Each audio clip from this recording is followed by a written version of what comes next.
Welcome back to the Sideline Live podcast. You can follow us over on Twitter and Instagram at the Sideline Live. We'd love to hear from you. On episode 57, I am delighted to be joined by co-host of the High Performance podcast, Mr. Damian Hughes. We discuss all things high performance, self-awareness, managing change, non-negotiable behaviours, culture and so much more. I thoroughly enjoyed chatting with Damian, so I hope you get something from the episode.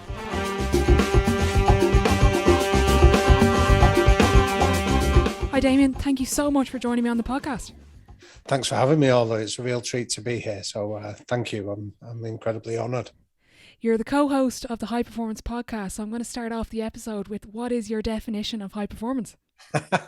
That's a brilliant question. And it's not a brilliant question because we ask it at the start of it. It's just, the reason I think it's such a brilliant question is because we've done over 75 of these interviews now, all, and we've not had one consistent answer to that question. And I think that then leads us into such a rich conversation, because for everybody, their definition of high performance is going to be different than anyone else's. It's going to be unique. But to answer the question, that I'd sort of reflected on it for a long time, and I was sort of trying to think of quite a succinct way of describing it. And when we were doing the podcast interview with Phil Neville, we were sort of having a cup of tea in his in the hotel that he owns just opposite Old Trafford. And I sort of was chatting with him about that they'd opened up the hotel during the pandemic for healthcare workers. And he just used this really casual phrase. He went, well, you've got to do the best you can with what you've got in the moment you're in. And I went, say that again. And he said, do the best you can with what you've got in the moment you're in. And I went, that's my definition of high performance. You've just summed it up for me, because it's a 13-word summary, but the reason I like it is because it says, you know what, for me, the best I can be might be different than yours, but it's still the best I can do. And it might be that you look back years later and go, oh, I should have done better. It's a different moment. Or maybe you have different resources in that moment. So at any one time, it's just about giving your absolute best to whatever task that you're doing. So it's a long-winded answer to your question, but that's my favourite definition of it. That's brilliant. I was actually going to ask, has your answer evolved? But do you see that answer in, let's say, a guest where they might not quote what you just said, maybe deep down, is that just the same consistent message that you see? It's just doing the best with what you can in your own situation? Yeah, I think it is, yeah. So if you go back through some of our guests, like Stephen Gerrard, his definition was all in. Whatever you do, go all in for it. Don't do it half-hearted. You know, when we interviewed the musician Kelly Jones from the Stereophonics, it was about doing the right thing every time, even when nobody's watching. You know, and so like Matthew McConaughey was like, life is a verb. You've just got to go and live it. So I think there's a theme there that for most people, it's about just be in the moment. Don't be constantly thinking, oh, is there something better around the corner? Just be, whatever you're doing in that moment, give the very best you can to it. I think that is a great summary of so many high performers. Do you think that high performers can switch off, or is it just this constant, always be the best you can be in the moment? Or can they switch off on a Friday night and have a glass of wine? Oh, wow. That's a really good question. Yeah, some can, some can't. But I think, well, what I would say is doing the best you can at switching off is high performance. So not that, like, in the book that we've got coming out, we use a phrase in it where we have sort of these sidebars called pit stops. And it's from an idea that I've long had, that the fastest sport in the world, Formula One, is defined by who manages their brakes better than anyone else. And I think that's as much about life as anything else, that not seeing rest and recuperation as the opposite of high performance, but seeing it as part of high performance is just as valuable. So, like, I interviewed a guy, a young 31-year-old billionaire who created the Whoop product, a guy called Will Ahmed. And he speaks about his absolute focus on rest. You know, like he talks about wearing sort of like these blue light glasses before he goes to bed for half an hour, and sort of engaging in meditation practices and deep breathing stuff, because he sees it as part of the process of high performance, is how you recover and rest. So I think we need to almost change the narrative or the frame of reference on this, and rather than think that switching off is the opposite of high performance, see it as part of the process. Yeah, brilliant. I actually have my Whoop on at the moment, so Oh I think dear, I'm right, okay. trying to be a high performer. But Aoife sent in a brilliant question. She wants to get your advice to people who are looking to become high performers and are starting out on their journey. Okay.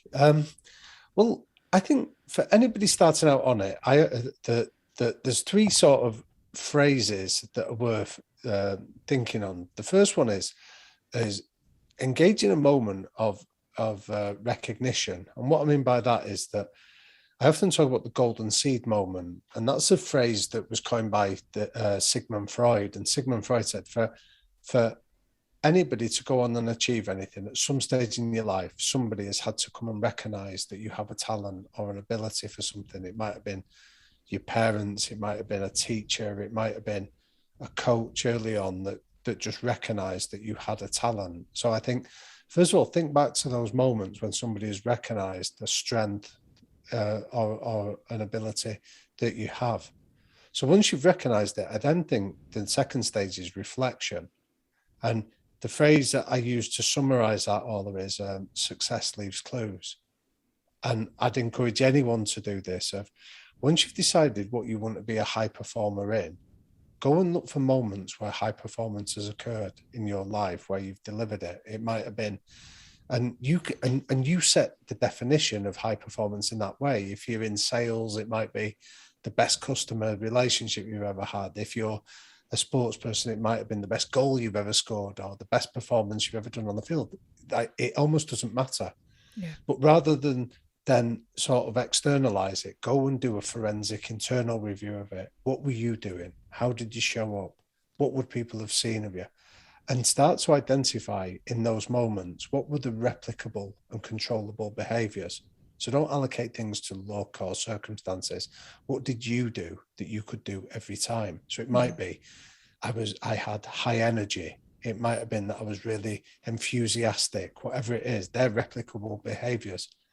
And then the third stage is rhythm. Find the occasions where you get to do that. So once you've recognized where you want to be a high performer, then you've sort of reflected on what are the controllable behaviors. Try and then find moments where you can go and get into that flow state of going out there and achieving it. Brilliant.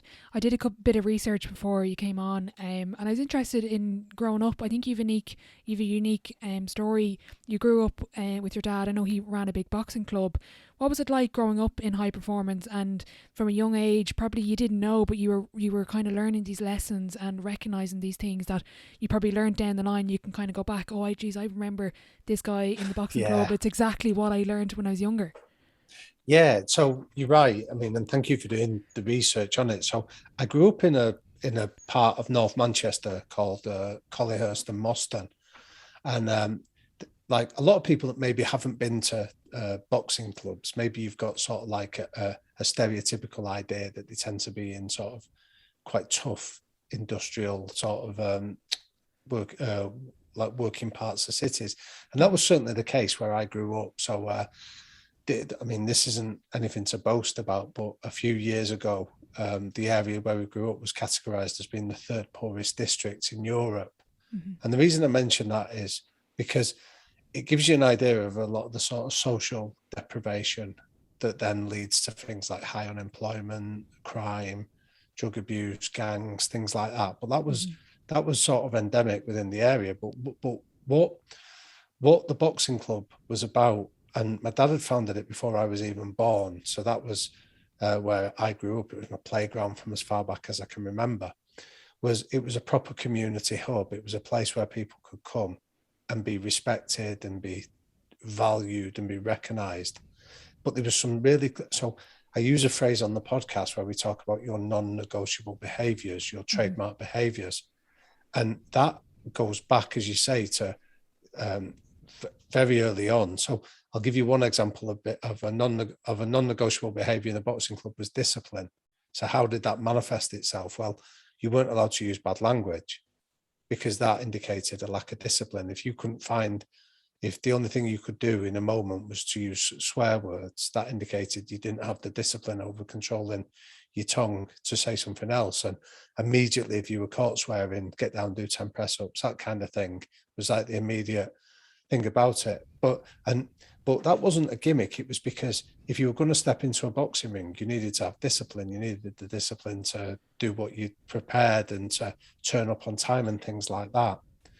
And I think where you can draw almost like a line from my own background to stuff that I do today is, so you talk to people about, so what are your non-negotiable behaviors?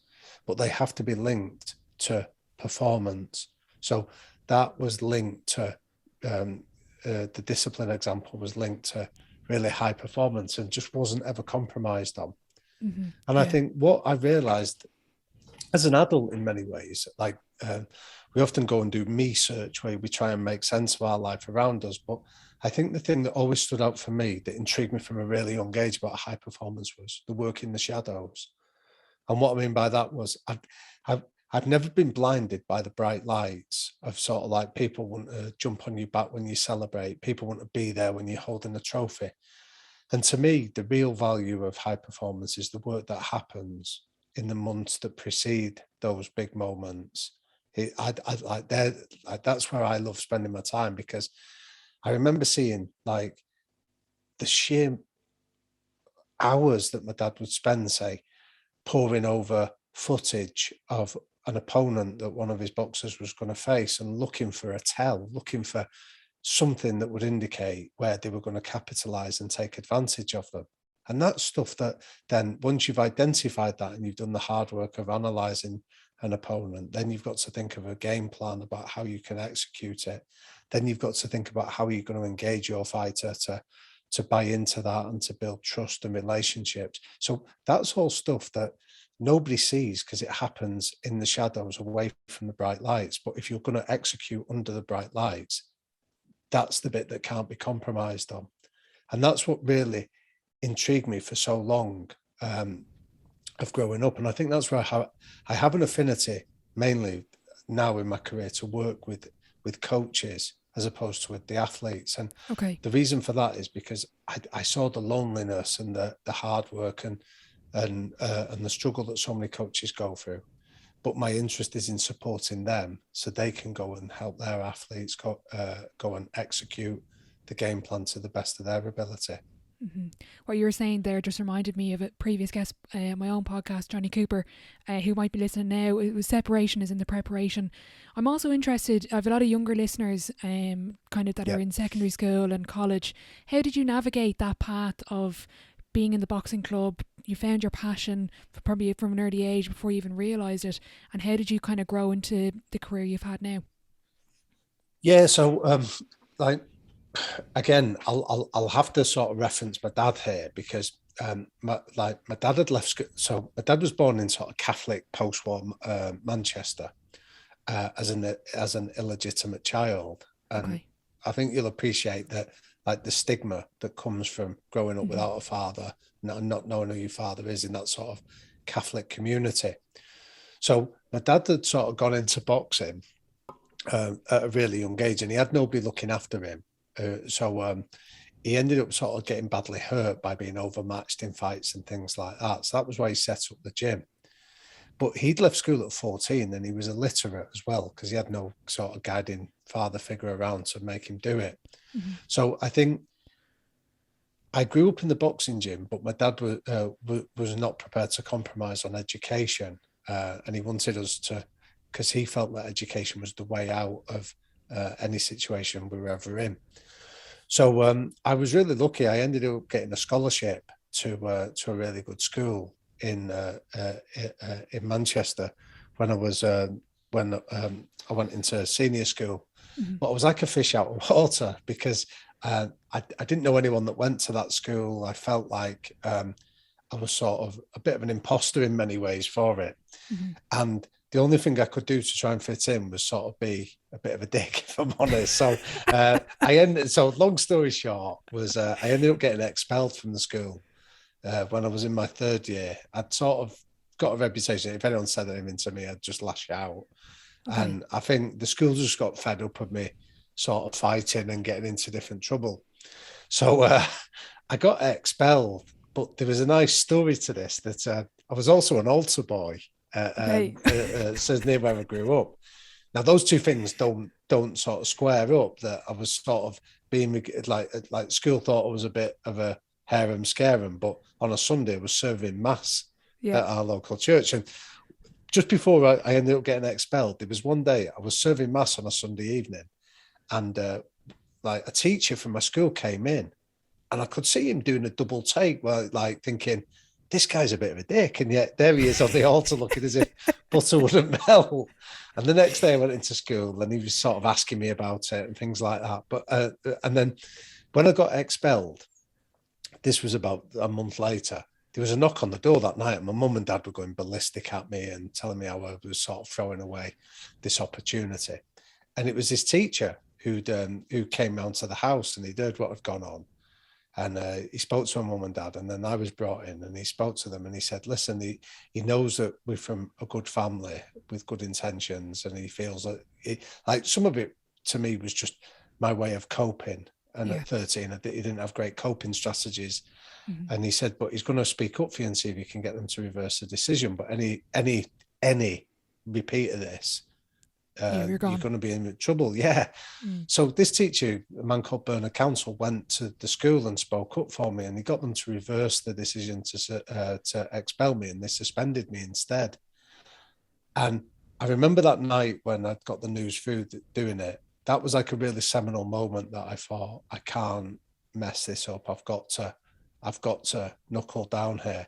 Yeah. So after that moment, although I sort of committed myself that I thought, I never thought it was the cleverest, but I thought, I'm going to be the hardest working. I'm just going to, anything that I've got to do, I'm going to give it my absolute all and do as well as I can with it. Mm-hmm. And I was fortunate that I think a lot of the teachers there were really generous, that they saw that I was making an effort and I was trying my best and encouraged me. So I felt really lucky that I got nurtured. And then I was the first from my family to be lucky enough to go on to further education at university and things like that. Mm-hmm. And then 10 years ago now, or 11 years ago, Manchester Met University in the Northwest sort of appointed me as an honorary professor of organisational psychology and change because of my studies and my work that I'd done. And I remember, like, my dad's very poorly now, but I remember him telling me that he regarded that as one of his proudest moments. Now, considering he'd had guys that had gone on to win Olympic medals and become world boxing champions. Mm-hmm. I remember it sort of made me cry a little bit when my dad told me that moment of seeing his son sort of recognised in education was quite significant. But for me, I go back to that teacher, this Mr. Council, that sort of spoke up for me, because there was no reason for him to do that. You know, I was fortunate that he saw potential in me that mm-hmm. I didn't even know I had. So I made a promise that I take him out once a year. So myself and my brother, like he's in his mid to late 80s now, but me and my brother go around to where he lives and we take him out, like he likes curry, so we take him for curry once a year. And to me, it's almost like I feel like I like doing it because I like him, but I also feel I'm trying to pay in a small way a debt back to somebody that mm-hmm. that sort of was so kind and generous to me. Yeah, and took a chance. So yeah, that was my story. Brilliant. That's a brilliant story. When you chat to your guests now on the podcast and you go into your teams and organisations, how much of their success, ability or mentality, etc., is down to the environments that they were exposed to at a young age? Wow, okay. I think an awful lot of them would tell you that it was central. So okay. When we ask, like, there was a study done by the British Olympic Association a few years ago that one of their phrases they used was trauma leads to triumph, where they looked and there was a huge proportion of high performers in that sort of Olympic program that had experienced some kind of setback or trauma, whether it was losing a parent or coming from broken homes, or, you know, even if it was like being bullied at school, it could be anywhere on a spectrum like that. And I think an awful lot of them had gone through that. And I think a lot of our high performers will talk about those kind of experiences themselves. So I don't think we need to go through trauma, but I think that it's how you reflect on those traumas that can do it. So for some people, it can break them, it can scar them for life and they don't recover.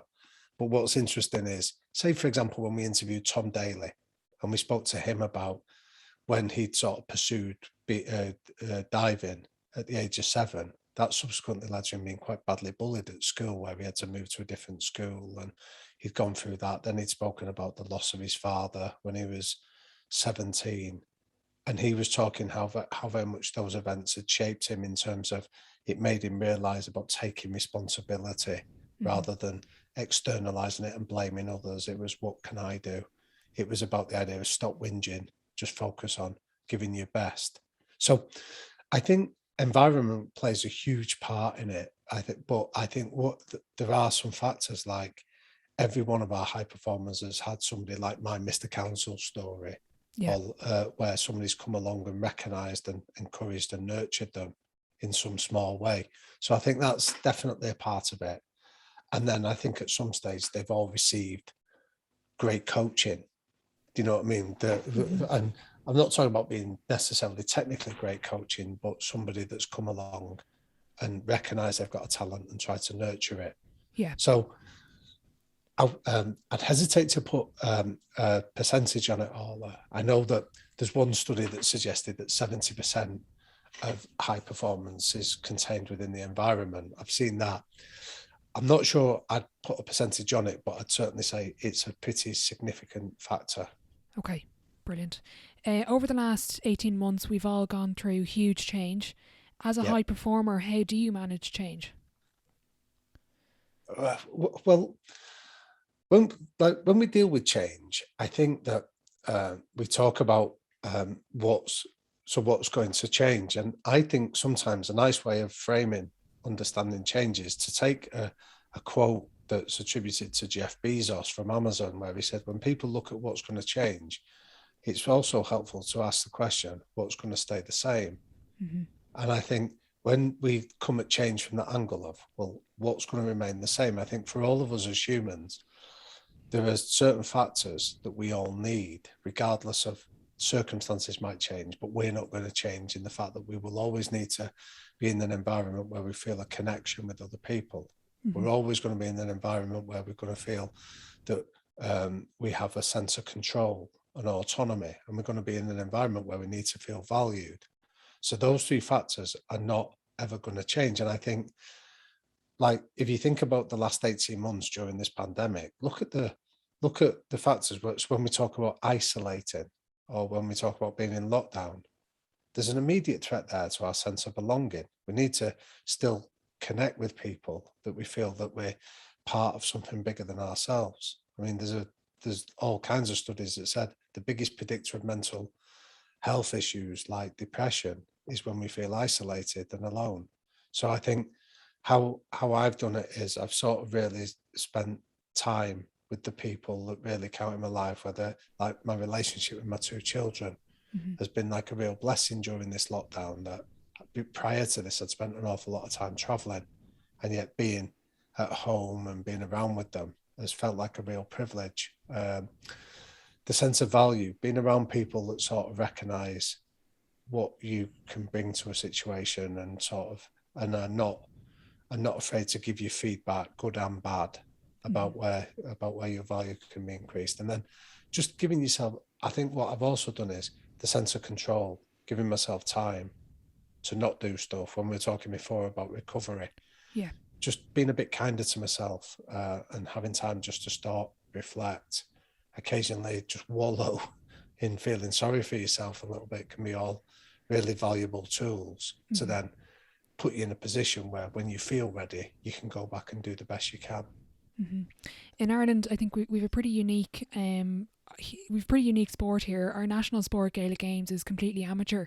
So the country's elite athletes compete and commit to a professional lifestyle while maintaining a full-time job, and they it's incredible, isn't it? Do you know about it? Yeah. So I've been over to Croke Park. So no, I've brilliant.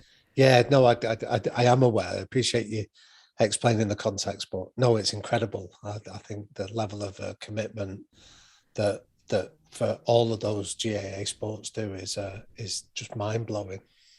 How do what's your take on that kind of dual career? I know Phil Neville spoke about it with the English women's team. A lot of them have a dual career.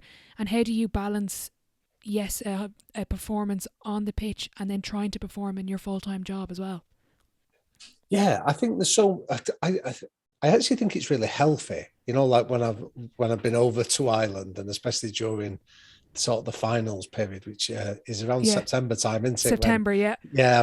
I've been to Kilkenny, and like all the colours are out on the streets and everything, and like I think first of all, I love the sense of community, the pride in community. I think it goes back to something that I just mentioned there about what's never going to change. We're all creatures that need to belong, and I think I love that idea of feeling a sense of belonging with your community, and you know, the fact that you're watching people out there performing that come from your community. The chances are, the degrees of separation, you'll know somebody that is out there performing. So I love that, and I love that, almost like the purity of the amateur philosophy. Because if you look at the etymology of that word amateur, it comes from the word amo, which is love in Latin.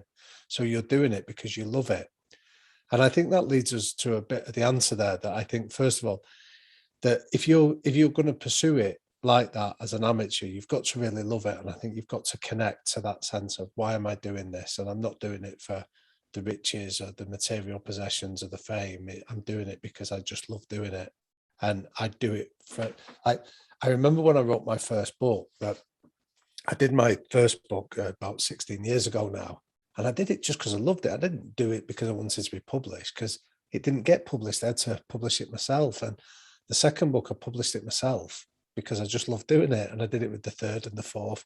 And then eventually a publisher came along and offered me the chance to write a book for them, which was great. But I remember thinking, I would be doing this just because I love doing it. I'd be doing this even if nobody read the book or nobody wanted to do it. I've done it because I like the idea of trying to express my ideas in a creative and accessible way. So whilst I'm not comparing myself to any of the GAA athletes that you describe, I think all of them, if you scratch them, would say that it all starts from just a love of the sport, or love of the sense of playing with your mates and things like that. And I think that's got to be true for any of us in anything we do in life, whatever our professional job is, as well as our hobbies. We have to answer that why question of, well, why are we doing it? And somewhere in that analysis, it's got to be because I just love it.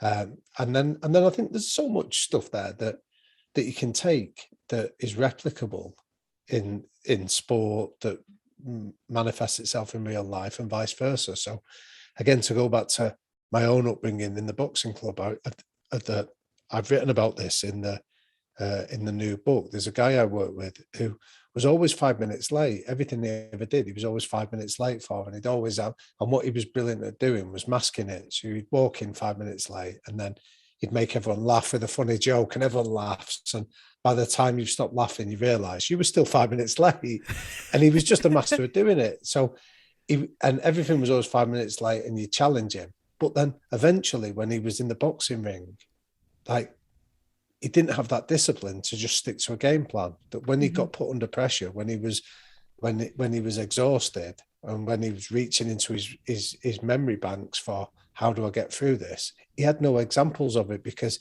he'd never had to have the discipline of doing something when it was uncomfortable. He'd always just turned up at his time, at his pace. And yet in a competition, the opposition aren't going to give you that.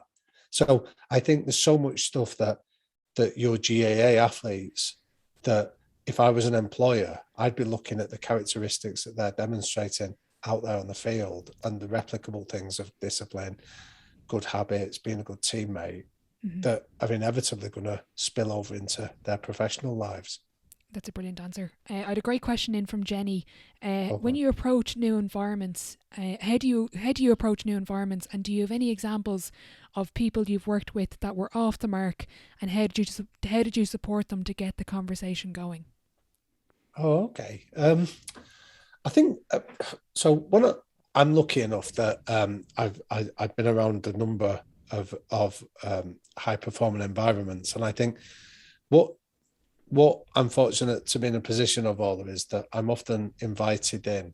So I take it as a real privilege to be invited in there. So I think I go in with a respect and a deference for everybody in that situation. So what I mean by that is I'm not turning up as a smart ass claiming that I've got any answers and I'm going to tell you how to do it. One, that's not my nature to be arrogant like that, but also as well, I think you'll quickly be turned around and sent back out again. So I think just going into an environment like that, first of all, starting with that quote I used earlier, success leaves clues. Look at what they're doing well. Go into that environment and see things that you think are really powerful, that you really like, and be curious and open-minded that it might not have been something I'd have thought of, but if it's working, who are we to judge in any other way? So I think that's always the approach of starting to look for moments of success and work out what are the controllable, repeatable factors of that can be taken away. In terms, but the second part of the question that Jen asked was what? It was is there any example of an organisation or people you've worked with that were off the mark, and how did you support them? Right. Okay. So, yeah, I think sometimes you can go into these environments and see things that they might be like habits that have built up over years that nobody's ever so coming in as a fresh pair of eyes, you almost go and say, well, why are you doing that? And when you don't get a good answer, they'll go, we shouldn't really be doing that. So yeah, I'll give you a really anodyne example that doesn't betray any confidences with any of these places. That one of my big pet hates is seeing sort of these motivational quotes up on walls of gyms. Do you know what I mean? Like where it says like winners never quit and quitters never win. And I go, that's bollocks. And they go, what? And they go, that I know plenty of successful people that have quit. I know lots of quitters that have gone on to win. Like why have you got that up there for? And it's just like motivational wallpaper. Yeah. And it's like, because we've got to put something up and say, either have a blank wall or have images of your people being successful.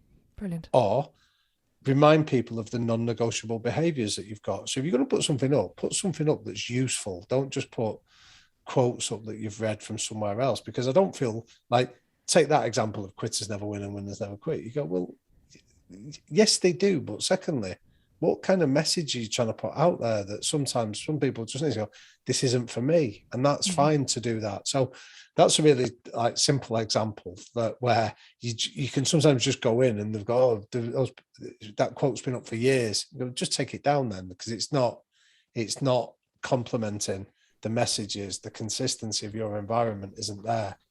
So I think sometimes like Jen's question's a good one, because I think it's about alignment, that it's about making sure that the non-negotiable behaviors that you want in your culture have to be aligned, because we can spot contradictions. Yeah. So say, for example, if you're saying that we're all in it together, right? But then you've got reserved car parking spaces for senior leaders. Well, you're not in it together then, are you?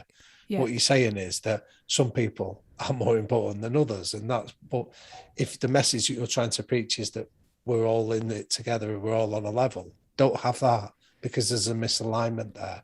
So sometimes you can go in, and once people identify the behaviors, you can work your way back and go, well, we need to think of a different way of doing this. Or maybe you've got stuff that's going on in your environment that's unhealthy.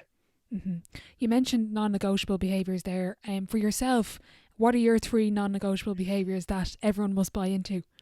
Yeah, so I've reflected on this a lot, and they've changed a little bit in the last 5 years. So I'll tell you what they are, and I'll explain where they've changed. So the first one I have is about being kind, which might sound a bit twee. I'm conscious when I say it, like it's like, oh, where's he going with it? But what I mean by that is I talk about kindness in terms of starting by being kind to myself. And I think only when you be kind to yourself do you then have the capacity to treat others with kindness. So it's not about being some kind of martyr. It's actually quite selfish in many ways. But where I came to this understanding was that I've, like growing up as I did, where I've explained the environment, there was almost this idea of, and I said to you, I had that moment where I got expelled and I thought, I might not be the cleverest, but I'm going to work my hardest. And I've sort of like had that narrative in my head for a long time. So it's always been that whenever I've felt exhausted, it's like, oh, just man up or just crack on, keep going with it, stop whinging, just like get your head down. And I don't feel that that kind of mindset has actually always been that helpful, because there's been times where like red flags to my own health and sanity have been sort of waving furiously at me, and I've ignored them because of the idea that you just have to keep going. So there's been a couple of occasions where I found myself quite seriously ill in hospital with meningitis. And I'd sort of like, so I remember the last time when it happened, it was a good few years ago, but the doctor just said to me, you've worn yourself down to a frazzle that you were going to pick up an illness and you've just got unlucky with meningitis. But I'd known it was coming for a lot longer, and I'd had this idea of just crack on. And where I adopted the kindness mentality was that I've got 2 children now, but when my son was born, he's 12. I remember somebody asking me the question of how would you feel if somebody spoke to your son in the way that you speak to yourself? And that question sort of knocked the wind out of my sails and made me feel it was that, like, it really upset me. I thought, geez, I'd hate that. So, and then I thought I'd better start role modeling better behaviors to myself so that my children see it.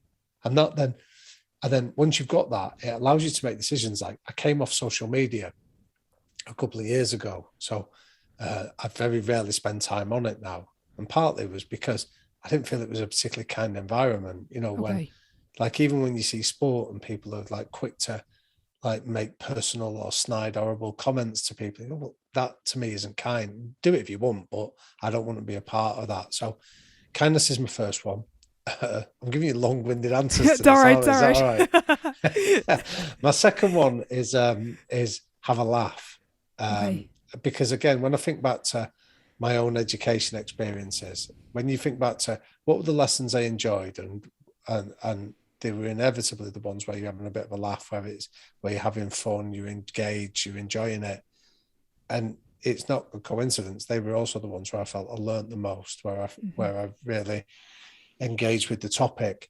So I think in any situation now, I often think, how can I have a bit of fun with this? How can I look forward to it? Because I feel if I do that, I'll give my best and I'll enjoy the experience from it. So that's a non-negotiable. And then the third one is to try and make a positive difference in every interaction. And this comes back to, it was a quote from the boxing club growing up, where my dad said to me once, he said, if nobody would notice your absence, that would mean your presence hasn't made a difference. Wow. So if you weren't there and nobody gave a shit, that would mean that you didn't offer anything in the first place. And that's something in every situation in any situation, how can I contribute positively to this? How can I make this environment or this experience better for doing that? And again, what that's led me to do is sometimes I've worked with teams where I don't feel I can make a positive contribution anymore. Maybe I've been there too long and my voice is being diluted, or people go, oh, he's saying the same thing again. So that has often led me to go, you know what, I'll go now. Not because I want to fall out with anyone. It's just that I don't feel I can make the positive difference that I want to. So they're my 3. So be kind, have a laugh, and make a positive difference. Brilliant. I think I found my new favourite quote there. But one of the biggest things I love about the guests on the podcast is how self-aware some of them are. And if there's anyone listening that really struggles with being self-aware, is there anything that they can do? Is there an exercise maybe you'd recommend to improve someone's self-awareness? Yeah, go and get feedback. Just get feedback from the people around you. So I think we often sort of associate feedback with something that's unpleasant or is something about negative, like pointing out negativity or things we need to improve. And that can be part of it, but that's not the whole purpose or the whole picture of feedback. So getting feedback off people of what can I do better? What am I good at? How do you perceive me? Anything that I'm doing that I need to continue doing. Things like that is a really effective way of getting your levels of self-awareness up. So we all suffer from so a phrase I use is I talk about we can all get stuck sometimes in peak idiot state. Yeah. And peak idiot stage is like where you get caught in the idea of thinking you're better than you are about something. because you're deluded, because you're not getting feedback. You're not getting anyone around you that says, stop that. So the example I use when I talk about peak idiot is if you think of programs like these talent shows like X Factor, like I very rarely watch them. I can't really stand them, but the bits that if I'm ever in a room and I can see that it's the early stages, you know, when people turn up in the early stages, they're the bits that I'll watch, like most people do, because it's funny to see someone stuck at peak idiot stage. You know, where they go, oh, I'm going to sing like Mariah Carey, then sound like a cat being kicked around the room. You go, well, it's funny to look at, but then you go, they've not had feedback from where's your family or your friends or somebody that just says, this isn't for you. You know, sing in the shower, sing in the house, but don't go public and do this because you're not as good as you think you are. So the first time they ever get that honest feedback is from somebody horrible like Simon Cowell that's making a series of snide remarks. Go, why have you waited till then? Why didn't you have somebody in your life that would have given you that feedback in a gentler, less humiliating way than what they did? So that's where feedback is so valuable. So again, to go back to like one of the earlier questions, that if I'm ever working with a team, that's one of the things I'll often say is like, let's find out what their level of self-awareness is like. So once we've agreed the behaviours that you're going to work on, score yourself. Give us a mark at how good you think you are at demonstrating these behaviours. The second stage is, now let's get feedback from your teammates and let's see if your self-awareness is consistent with how others see you. And this is often one of the, it can be a really fascinating exercise to do with teams, because sometimes you'll get guys that are a lot better than what they are, than what they think they are. So to get that validation from their teammates can be really good. And on the rare occasions, you'll get someone that is deluded. And when they get the feedback from the teammates, it can be a shock to them. Yeah. But if they're open to it, they can actually then learn from the experience. So to answer the question, self-awareness is raised by get feedback. So a nice way of thinking about it, if anyone's listening to this and going, so who do I get feedback from? Think of the 5 most important people in your life. Think of the people who love you more than anything in your life. So that, like when I do this with young athletes, they might say, well, my parents, they might say a coach, they might say, you might have a boyfriend or a girlfriend, you might have a best mate, say, and so that quickly adds up to your 5 and say, go and get feedback from them against these behaviours. So don't just say, what do you think of me? Go with and like focus and say, you know, how good am I at being disciplined, if that's one of the trademark behaviours you wouldn't be known for, or how good am I at being enthusiastic or optimistic, and get feedback off them, because they're the people that love you most, and therefore know that there's a good chance they're the ones that are going to be the most honest with you. Brilliant. Another thing that comes up a lot in the podcast is kind of a daily habit or routine that people go through. Do you have any specific habits that you do on a daily basis? Yeah, so again, these are what are almost like referred to as keystone habits, things that you do without almost thinking about it, but the ripple effect of them can be significant. So a really simple habit that I get into is that when I come into the house, I try not to come in encumbered. I don't try to, like if I've been away for a few days, I don't come in with my suitcase and everything else and my coat and things like that when I get in there, because I think I don't need that. When I come in, I want to just, I want my children to, so the question I ask myself is, what would the best dad in the world do when he walks in through that door? Now, I'm not saying I go anywhere close to being the best dad in the world, but I don't want to be distracted. I don't have my phone out. I don't have distractions. So when I get in, I can see my kids and I can engage with them and talk to them about what they've done. So that's like a habit where I turn my phone off before I get out of the car. I don't bring anything in with me. I put it in the boot of the car. So then when I come in the house, I can give my kids my full attention. That's like a really simple habit that I do. The last couple of years, and another habit I've got into is we got a dog. I've never grown up with a dog, but we've got Teddy the dog, and I'm the one that takes him out every evening, just me and him, and I don't take any distractions with me. But I just go out and I just give myself a thought. I might think about, like when we've been writing the book, how am I going to explain that, or an angle will come at. And then I go for a walk with Teddy. And that's often a really good way of just having time on my own to process and sort out my thinking. Brilliant. I have a load of questions in about the podcast. when did you realise that you started to make a big impact on people and that listeners really engaged with the content? Yeah. Well, if I tell you the origins of it, that might help answer the question. So I'd met Jake Humphreys, who me and him co-host it, and I'd met Jake, and Jake's story is really interesting. That he grew up in Norwich, and he'd found himself being badly bullied at school, and I think those experiences had shaped him so that he's gone on to have a stellar career in broadcasting. So he was the host of Formula One on the BBC. Now he's the face of sort of sport for BT Sport, and he had this idea that he wanted to give back. He was very pure in his intentions, that he felt he wanted to help kids. I think a bit like what he'd experienced. Yeah. And as he's gone through his career, he'd sort of found himself surrounded by all these uber talented people, and he'd ask the question like, well, what's the secret? What do you have that nobody knows? And what kept coming back time and time again for him was, there is no secret. It's about hard work, commitment, discipline, and all the stuff we're talking about. And I'd seen that from the other side. So my work in the shadows, from growing up as a kid through to working in sport, I'd seen there's no secret to this stuff as well. So we both reached the same conclusion, but from slightly different perspectives. And we sat down and said, how do we make something then where we can almost reveal that to people and give back to people this idea? We're going to speak to people that we know, reveal there's no secret, there's patterns that you can take away and apply. So we set off with this idea, and what we did was we made a list of guests that we both knew, people we'd been lucky enough to know, or in my case to work with, where we had that relationship of trust, and we sat down with them and chatted. So we had no real idea where it was going to go, but I think what happened was then we put the first series out, and then other guests heard it and went, oh, actually, I think I'd be happy to contribute to that. So to answer the question, I don't feel like I've ever really reflected too deeply on the impact that it's had on people. And part of the reason for that is because I don't control that bit.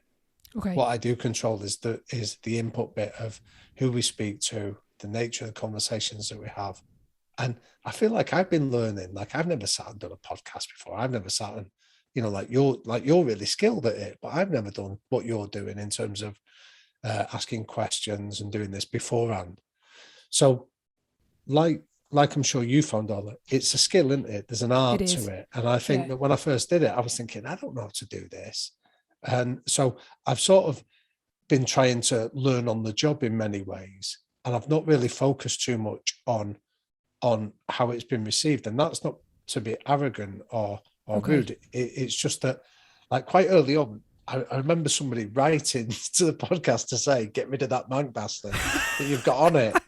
And well, and I'm going to say I can't remember the reasons, but I can remember the reasons they said it. But I found it quite hurtful because it was like, I'm doing the best I can at this moment in time. And I look back on some of it and go, would I have done it differently? Yeah, it's a different moment now. I've maybe tried to learn or improve and things like that. So I've deliberately not tried to focus too much on the impact, but more on my contribution of how I can do the best I can in that moment. Brilliant. Yeah, I love the way you reflect back, because I've listened back on a couple of my episodes. I'm like, why didn't I ask this question? It's like it's ever evolving. For yourself, what's been the biggest takeaway or lesson you've learned from doing the podcast and speaking to the guests?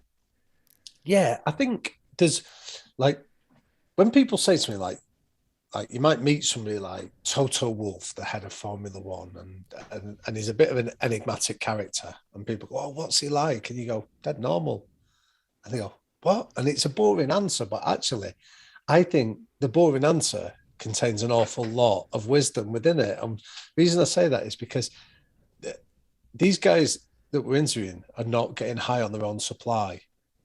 Like, they're not sort of walking into a room and thinking that they're better than they are. They're not walking in there with an arrogance or a complacency or a sort of looking down the nose at anybody. And I think that's their genius, because that means, one, there's a humility, so they're always open to learn. Two, they're because they're like us, they've learned, so they want to help other people learn. And then three, I think it just means that they don't get outside of their frame of expertise. So I'll give you a really simple example, right? When we interviewed Dylan Hartley, the former England rugby captain, like, so when he walked in the room, he actually made a comment to us. He went, he said, I've met loads of people like you before. He said, I've chewed them up and I've spat them out. And it was like, oh, shit, that's interesting. And then, like, I said to him, I said, why would you feel the need to say that, Dylan? And he went, oh, well, they're having a bit of fun. And I went, yeah, but let me explain the impact that has. It makes us then suddenly feel like we're on the back foot, or we're trying to, like we're in some kind of confrontational situation with you, and we're not. That's not our intent. And he was like, oh, right, okay, yeah, I see. And he couldn't have been kinder or more generous. Do you know what I mean? But yeah, but we get into that situation with him. And then what intrigued me about him was when we were speaking to him about rugby, he was really smart and eloquent and sort of illuminating. But then when he'd just recently become a father, and I said to him, how do you think you're going to take this stuff and apply it to your kids? And that was the moment where we went from his area of expertise to something he didn't know. And he went, I don't know. Mm-hmm. Sorry, what? And he went, I don't know. I've never been a father before. I've never had to think about that or apply it to my kids. And I think there was a genius in that, because what it showed you is that I'm sure you've met lots of people, all like I have, that say like they've been successful in one part of their life. Yeah. And then they have an arrogance that means they're entitled to talk about any topic and everyone has to listen to them. Do you know what I mean? Like you might have been I could think of a few people. So you might have been a good footballer, and then suddenly you talk about politics or you're talking about business and you go, what the fuck do you know about that? You know, or like I've met like people that have made like millions in business and then telling you how they'd run the country and how like a football manager should do it. And you go, you're entitled to your opinion. I get that, but you're not an expert on it. You're an expert in your business. And that's where your circle of competence lies. But this is one of the things that I think our high performers don't get caught up in, the idea that because they're down to earth, they don't get caught up in thinking because they've been a successful football manager, they would be a successful politician or they would be a successful business person. So they know when their circle of competence stops, and then they go from there to, what do you think? What's your opinion? How would you do that? So they're open-minded, and that then it's like that virtuous circle then of they're humble enough to realise that and open-minded enough to want to learn off others. Mm-hmm. Multiple people came in with kind of the similar question, and you've kind of answered it there for me. Is humility and being open-minded sort of the biggest, most common traits you've noticed, and the traits that separate the high performers from the rest? It's certainly a big trait that I have noticed, and I think if anyone's listening to this that maybe wants to feel that sense of reassurance, that there's been very few of the people we've been lucky enough to meet that haven't demonstrated that humility. And humility isn't like, I'm always conscious that humility gets a bit of a bad rap, because how often do you see things on, say, social media where it's somebody telling you, oh, I'm humble, while stood in front of a big posh mansion they own, or do you know what I mean? Or I'm down to earth while sat on the bonnet of a brand new sports car, and you go, no, you're not, because it's contradictory what you're doing. So I think people think that just because you say you're humble, that makes you humble, and it's not. It's how you behave that's humble. So, but an easy way of explaining it is when you talk about it in 3 stages. Peak idiot is stage 1. Valley of humility is stage 2. And valley of humility is you're just curious, you're open-minded, you read a lot, you ask questions a lot, you listen to your podcast a lot. And then the 3rd stage is you've got what we call the hill of knowledge. And the hill of knowledge is where you know why you're good at it and you can explain it, but you're not afraid to go back and get more information from the valley of humility to take back onto the hill to get better at something. And I think that has been a really consistent feature of so many of our high performers, that they have that humility that just leaves them open to new ideas, new ways of doing things. I remember reading many years ago, Sir Alex Ferguson spoke about Ryan Giggs, and he said Ryan Giggs will listen to anybody if he feels he can improve them. But he said what he's also got is a highly attuned bullshit detector in his head as well. So he'll listen to you, but then he'll quickly discern, is this valuable or not? And if he doesn't feel it is, then he'll stop listening. But I like the idea he starts from the position of being open to something new and different. I have a question in from one of those GA athletes we were speaking about earlier. He wanted to know who's impressed you the most on the podcast so far and why. Right. Okay. So again, it's really like I feel a bit disingenuous in selecting one, just because I think they've all impressed me in different ways for different reasons. I think if I was pushed and said you have to choose one, I think I'd go for the South African rugby captain Siya Kolisi that we interviewed, because I'll tell you why. A friend of mine called Tom had worked with him down in Cape Town, and when I'd caught up with Tom, he said to me, he said, "Do you want me to ask if Sia could come on?" And I said, and I knew he was an impressive rugby player, but that wasn't the reason they impressed me. My mate had said to me, he said he's the best hugger of anybody I'd ever met, and I was like, "What?" And he said he gives the best hugs of anybody I have ever met in my life, and I was like, "That's a really intriguing answer. Tell me why." And he said his nickname is the Bear, so he's not a man that automatically you assume like a He's bear a good hug, hugger. I suppose. But yeah, that's not what your first thought goes to. But then my mate Tom had said to me, he said, "You know what?" He said he gives the same hugs out to the cleaners at the club that he does to the president of South Africa. Everybody just gets treated the same with him, where he's got this warm, open manner to him. So I got his number and I phoned Sia up and I spoke to him, and he was busy and he had lots of demands, but he said, I will help you. And it took us about 6 months to nail it. And then it was a Sunday afternoon, and we sort of made the time and we sort of zoomed in. He was down in Cape Town, and I came off the phone. I came off the call and I said to my wife, I said, I feel like I've just spoken to a guy that's going to be a future president. That guy's going to do something beyond rugby, because he spoke to us about his background. He'd grown up in a township where his only toy was a brick, not a toy brick, just a brick. And he spoke about how that had taught him to make the best of every situation in life. You know, he didn't have access to his parents. His grandmother brought him up. She used to feed him sugared water at night because it had expanded his tummy and convinced him that he wasn't starving.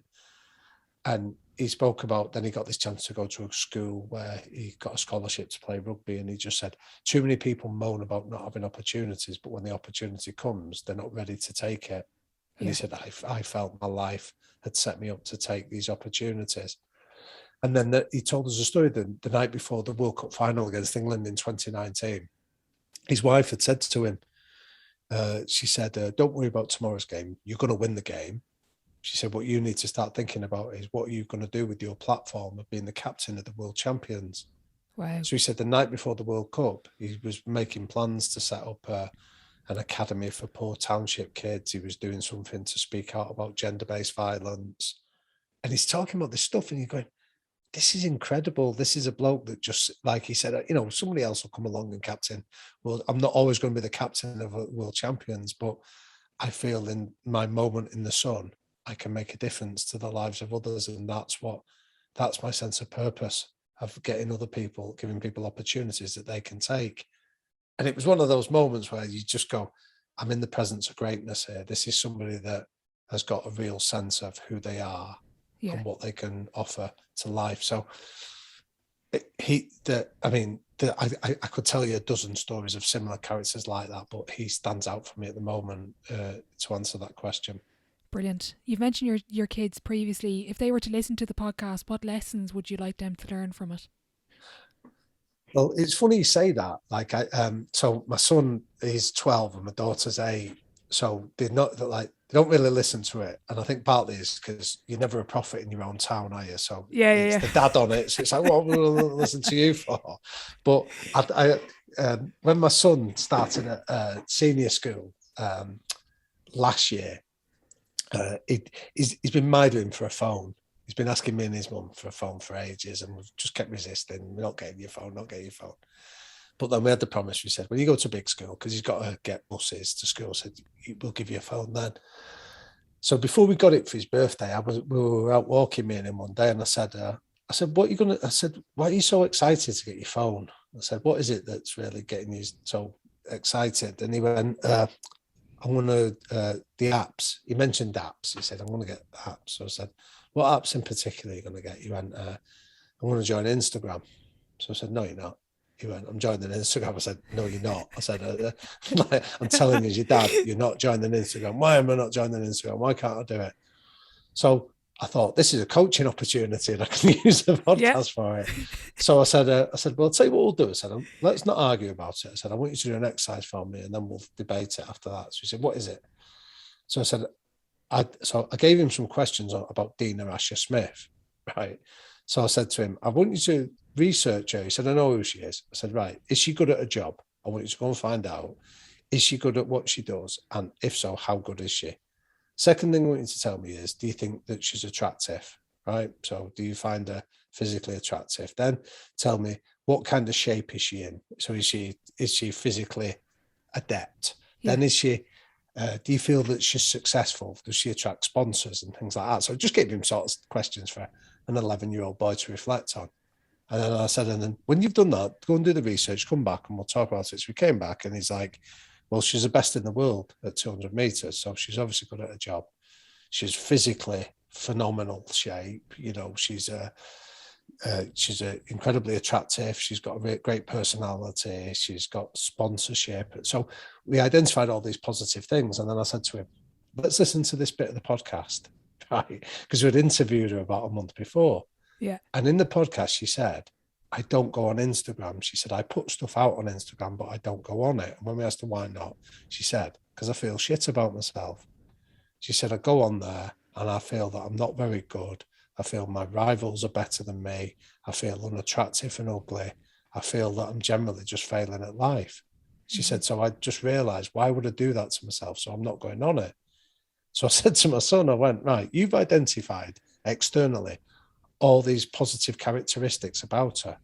And yet she's telling you she feels shit about herself, despite all that evidence, by going on social media. So I said, what do you think Instagram is going to do to you as an 11-year-old adolescent boy? How do you think it's going to shape your view of yourself and the world around you? If she's a girl in her mid-20s that's got the world at her feet and she doesn't feel great about it, what are you going to do? And he went, I won't go on Instagram. So that was one of the few occasions. Yeah, it did. Well, I think it did. He might be on it secretly, but the point is, so that's one of the few occasions where I've tried to use it as a force for good to say, don't listen to me on it. Listen to somebody that you're aware of, that you look up to, and see what they're doing on it, and see the difference it's made. So they don't listen to lots of it, but that's the one occasion where it's coming incredibly handy.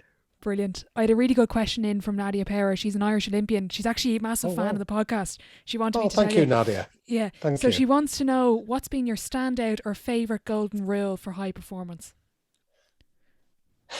Well, the one that always sticks out was when we asked this question, I can hear his voice in my head now, that when we did Matthew McConaughey and we said, what's your one golden rule for life? And he went, one golden rule for life. And he started rubbing his hands. And I remember thinking, that's an Oscar winner sat indulging our question about high performance rules for life, that I just thought was brilliant. So partly for the sheer novelty of having a high performance life said to us by Matthew McConaughey, just because it was him saying it, that I loved. But like, he had a great one that really made me laugh, like, to expand on it. Once he'd sort of got beyond him sort of doing it, he said, my mum's really big on golden rules. And he said, my mum's golden rule is do unto others as you would have done unto yourself. And he said, but I've got a flaw in that argument. He says, what if they don't want to do what you want to do? And it was like, yeah, great. I love that, because what I think he's articulating is, see things from somebody else's perspective, not just from yours. Step into their world, not just apply your view of the world on them.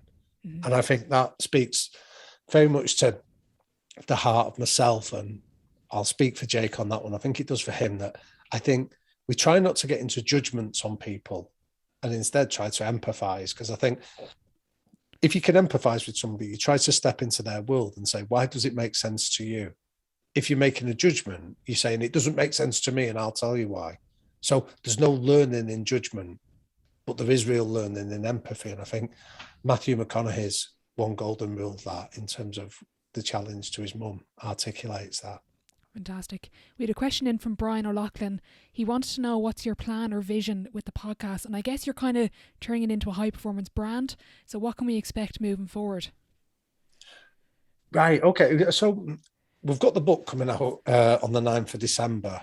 And I don't know about you all. I often feel uncomfortable, when like people turn up and start plugging books and products and things like that, because that's not who I am, and I really feel a bit uncomfy with that when buy my book, because that's not what it's about. And I think this was a big driver for us in the podcast, that we put it out there for free, that it's not behind a paywall, not charging anyone to listen to it. Similar to what you're doing with this, that you want to make a positive difference to people, and if you can give it to them, that should be your driver.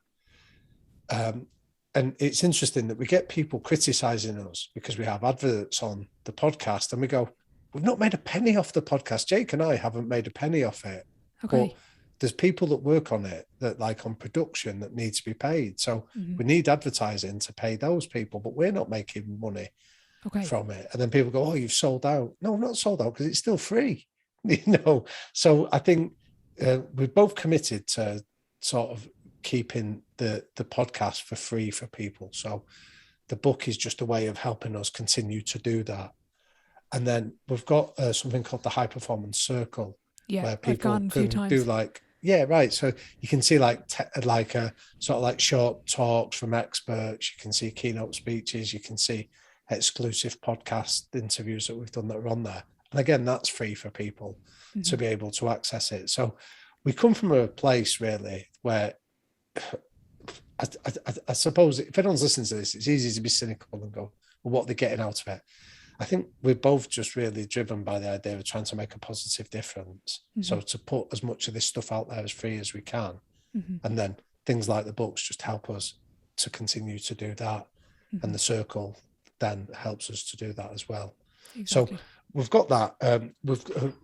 There are plans to do live podcast tours in early part of next year. So the idea with that is that we'll go and do live interviews where people can come along and be part of the audience for the interviews. So there's dates. We've been discussing dates. They should be out soon enough. In the early part of next year, where if there's interest, I mean, we'd love to come over to Ireland. I don't think we've got a date in there yet, but if there was interest there, if people are interested and want to let us know, I can pass that on to the people that are going to be helping us get the dates in. Because I think part of it is that the producers want to know, would anyone turn up first of all? And I'll definitely be there, Damian, front row. Oh, well, we'll get you in, Ola, don't worry. So I think it's one of those balancing acts that they want to know, would there be interest from people to come along before they then book the venues and things like that. So I'm not that well versed in how that side of it works, but the plan is early 2022 we'll be doing a live tour as well. Brilliant. I've asked plenty of my guests this question. I'd love to get your take on it. What is your definition of success? Oh, wow. I'd love to hear some of the other definitions of it. I'll send you a couple of clips. Yeah, do, please. I think that's such a really powerful question. I think, and again, I think this has changed a lot recently. So I'm conscious of like where I am in my life at the moment, sort of my age, and being the father of 2 children has sort of shifted my definition for it. And I think part of it is finding purpose in what you do, and that purpose making you happy and fulfilled. So it's not about external trappings or anything like that. It's about discovering that sense of purpose of why you think you were here, and then getting the chance to do that, and by definition it making you feel happy, satisfied and fulfilled. Brilliant. I'm going to move on to the Sideline 7. It's similar to yourselves. I run a segment at the end of every episode.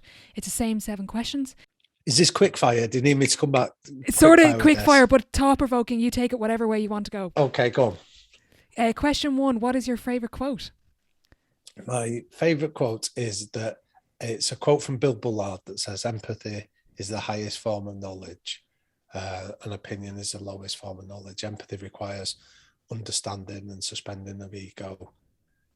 opinion just requires you to shout louder. So, Wow. so it's not a succinct quote, but it's one that really resonates with me. Empathy is the highest form of knowledge, by Bill Bullard. Brilliant. Question 2, what's the best sporting event you've been to? The best sporting event? I'll tell you, can I give you 2 for this one? I'll take it. Yeah, because I think so. The best one I was ever at, and there was deeply personal reasons for it, was I used to carry the spit bucket for my dad in the corner for fights, and back in 1996, I was in the corner carrying the spit bucket for the WBC World Super Middleweight title fight with a guy called Robin Reed from England against the Italian called Vincenzo Nardiello. And Robin Reed won. And that meant my dad became the first Manchester man for nearly 80 years to train a world boxing champion. So there was a real personal element to that.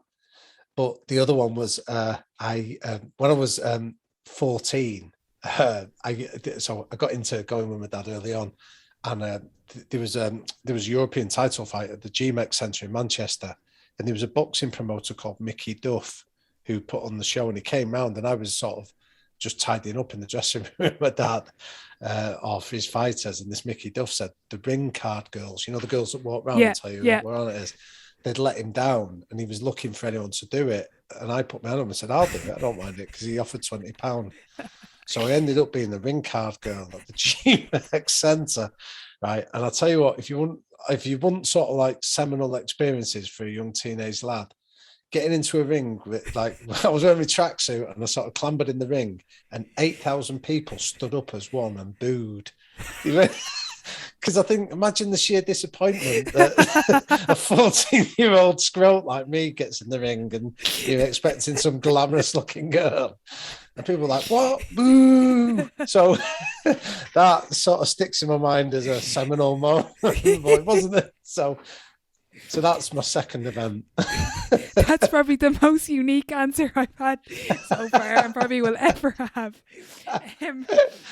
Question 3, what's been the biggest setback or challenge so far in your career, and how did you react to it? Oh, wow. Yeah, I've had a few in the last few years as well, where I've sort of got myself in scrapes that have sort of made me sort of reflect a little bit and think about who's most important to me. I'll give you one. A few years ago, I snapped my Achilles. Oh. And it was horrible. It was really sort of, I've heard brutal. It's horrendous. Yeah. Oh yeah, honestly, it was like there was no dignity or grace in the way I responded. It was sort of, I was on a training field and I snapped it, and I remember sort of crawling off and like being in absolute agony. And I think what that made me realise on the back of it was that I worked like fury, that I didn't let anything go. I had commitments and I carried on doing it even while I was in agony. Mm-hmm. And I realised that I was sort of losing sight of being kind to myself. So one of my non-negotiable behaviours, I said earlier, was being kind. And I didn't feel that I was being kind to myself when I'd done it. Mm-hmm. I sort of just carried on working at a furious pace and sort of ignoring what had gone on. So again, moments like that, I think I get frustration with myself because I go, why do I have to wait for something like that to happen before I give myself permission to be kind to myself? Yeah. So yeah, that was a big lesson to remind myself of that. Brilliant. On the flip side then, a bit more positive, your biggest achievement so far in your career? Oh, wow. I find that one harder to answer. And this isn't sort of false modesty or being or being sort of trying to downplay it. I often feel the nature of the work that I do, Ola, means that I think to try and claim credit for any of the successes is a bit of a false narrative. That, when you hear people say, oh yeah, I contributed to that. And I go, if I'm honest about what I contribute, I reckon if I say, I reckon I think about 1% to it, I reckon I'm still over exaggerating. Yeah. Because I think my job is to help and support coaches to then work with players to do that. So yeah, I find it a lot harder to define. So I'd say my biggest successes have been about the relationships that I built up with people, not the sort of the external outcomes of it. Yeah. So I feel like the successes of working with people that I feel like I've been able to make a positive difference, that I've established a long friendship with, are the ones that are the things that I'm proudest of. I think when I'm sort of on my deathbed, I'll think back to those relationships, not the occasions where like trophies were being won or anything like that. Yeah, I love that answer. Who would be your dream dinner guest, or for yourself, your dream podcast guest, and why? My dream dinner guest. I'm gonna go for that one of Eric Cantona. Okay. So he was sort of like growing up in Manchester as a Manchester United fan. He sort of came along, and I think I'd grown up with that era of like United just being inconsistently consistent. And I think when he came in, his home, and he shifted the culture. He was a cultural architect, is a phrase that I use. Of he came in and just, I think the ripples lasted for 20 years from him in terms of what he'd done. And I just love his uncompromising nature of being himself and not being afraid to be himself. So I'd love to have him as a dinner guest and on the podcast. Brilliant. If your life was a book, what chapter would this be called? Oh, that's a great question. So what would this chapter be called? As in, but This period of your life, what would this be called? Right, okay. This would be the waking up and smelling the coffee.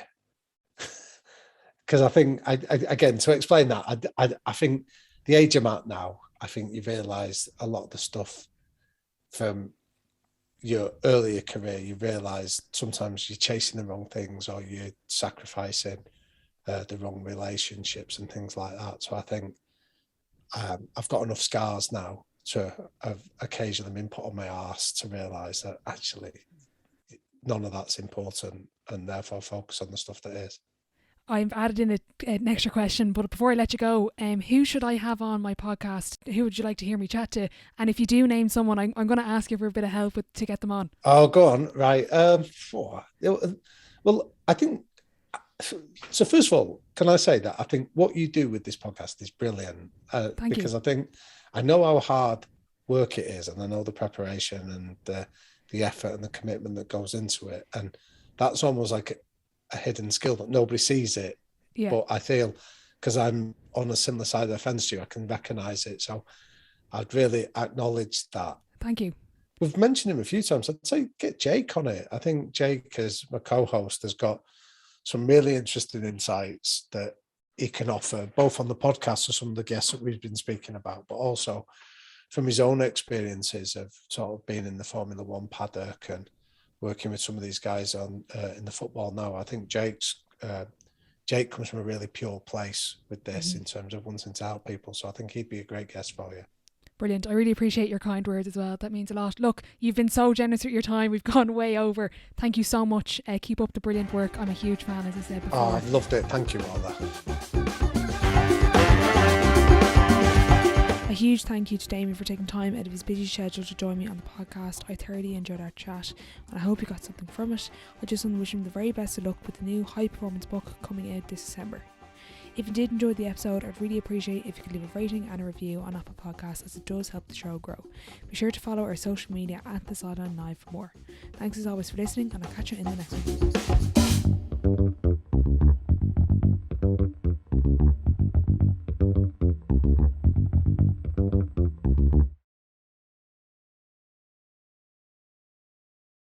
If you did enjoy the conversation, or you did take something away from it, please do let me know over on Instagram or Twitter at The Sideline Live, and I'd really appreciate if you could leave a rating and a review, as it does help the show grow. Thanks as always for listening, and I'll catch you in the next one.